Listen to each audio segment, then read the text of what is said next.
Good morning, LEP tutors. So I'm sending out this video because I think there are some misunderstandings about things like pending sessions and cancellations.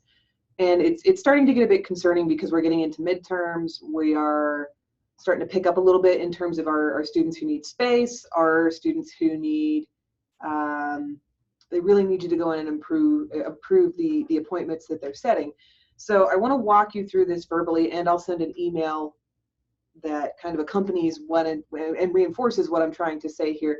The first thing you need to understand about LEP students is they work best with consistency and they work best with good communication. And for those of you who are new, when we sat down in your interviews, we discussed that communication component, right? Right now there's a lot of canceling happening. There's a lot of declining of appointments happening. And that really shouldn't be happening. If you put your availability in as you are available from, let's say, 5 to 7 p.m., you need to be available from 5 to 7 p.m. because it's confusing students that your availability says you can do one thing and then you're not doing that. So there's that consistency component that we're working toward. But there's also the fact that this is a job, right? You're working for the LEP. We are paying you to do the tutoring component of this job. And we need you doing that job when you say you can do it. So you're being consistent with me and the things that we need for our program. So I just kind of wanted to walk through this on Insight, just in case there was some confusion about what pending means and what scheduled and archived appointments mean. So this is what I see on my end. You guys aren't going to see all the same things, but this is what I see when I go in to look at your stuff.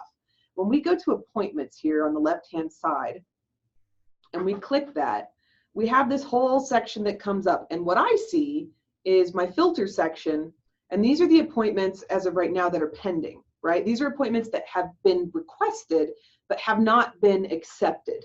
And the policy per the Tutoring Policies and Procedures Manual, which I sent out to everybody a few emails ago, if you need it again, let me know, states that when a student submits a request to you, and they have to submit 48 hours in advance of the appointment, so they have to plan 2 days ahead, you need to respond within 24 hours of that request having been put in. So if they put it in Monday night at 8 p.m., you have until Wednesday to accept it, but realistically it's Tuesday by 8 p.m. that I want you going in there and accepting it. A 24-hour turnaround so that the student knows and you guys have 24 hours to plan for that session.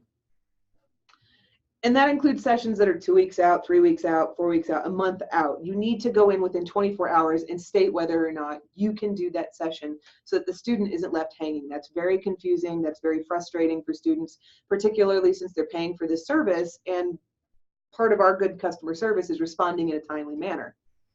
So as you can see here with pending, right? These are appointments that were pending that probably didn't happen because they were left pending. All right, now this isn't a blame game, so ignore the names, ignore that stuff for right now. This is just me presenting you with information.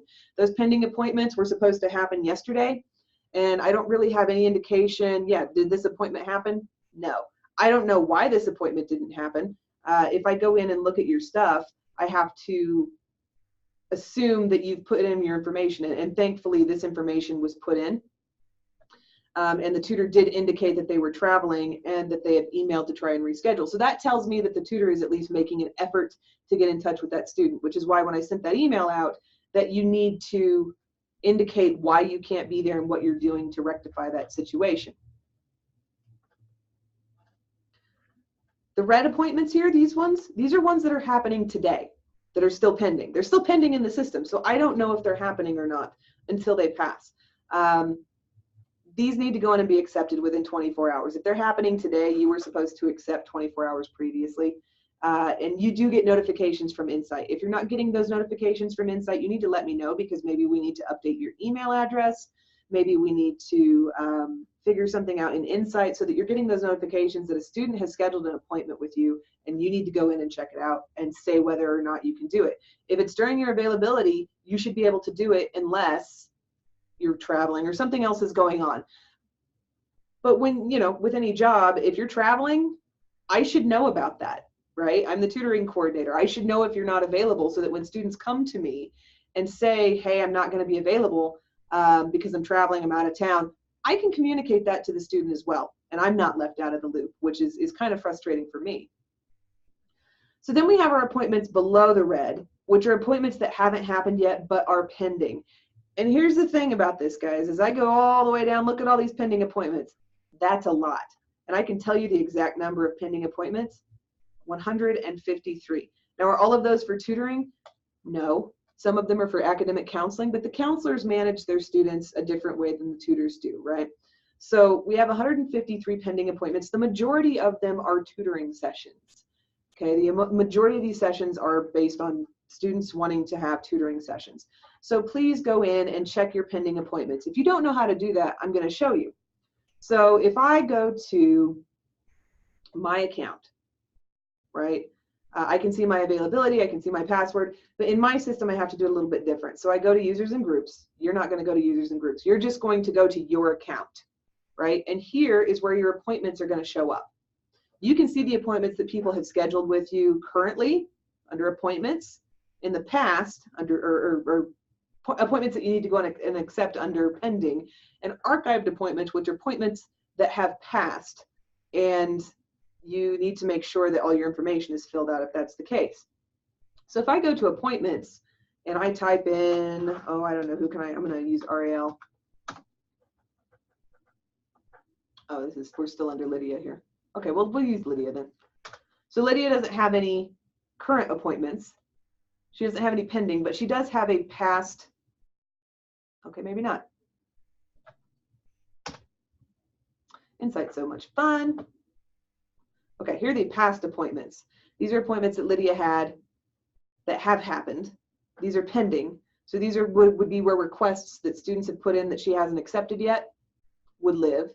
And then current appointments, which there are none right now, would show up under here. This is where you can go to view these things. So if you go to your account, you go to appointments and you go to pending, you can see the list of pending appointments that the students are trying to schedule with you.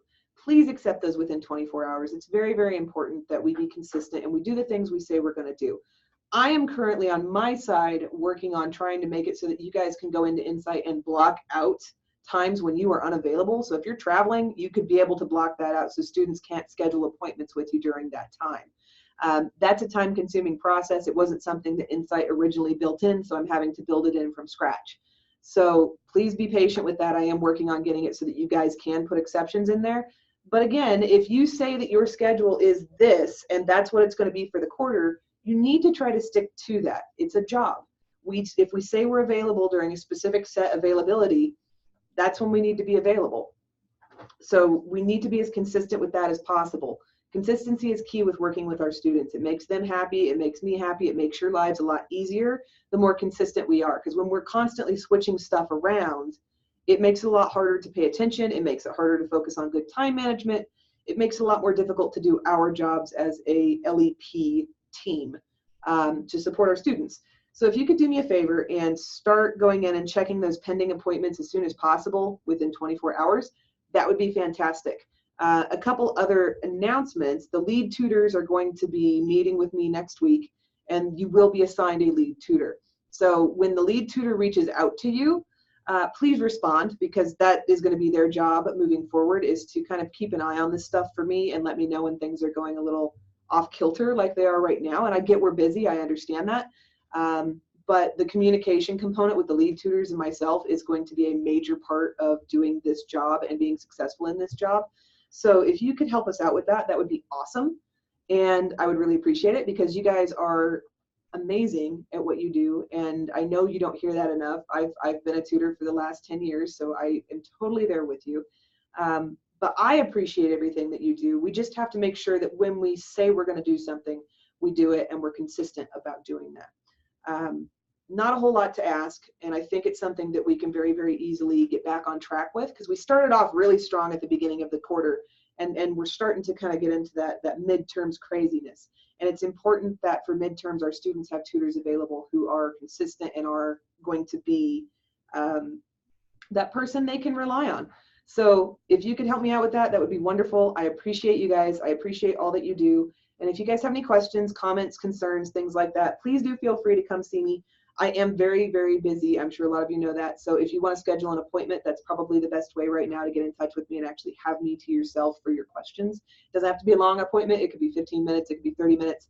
But I know to block that time out for you so that I am available just for you. Again, let me know if you have questions, comments, concerns, and thank you. I appreciate you guys, and I think we're going to knock out this quarter pretty strong.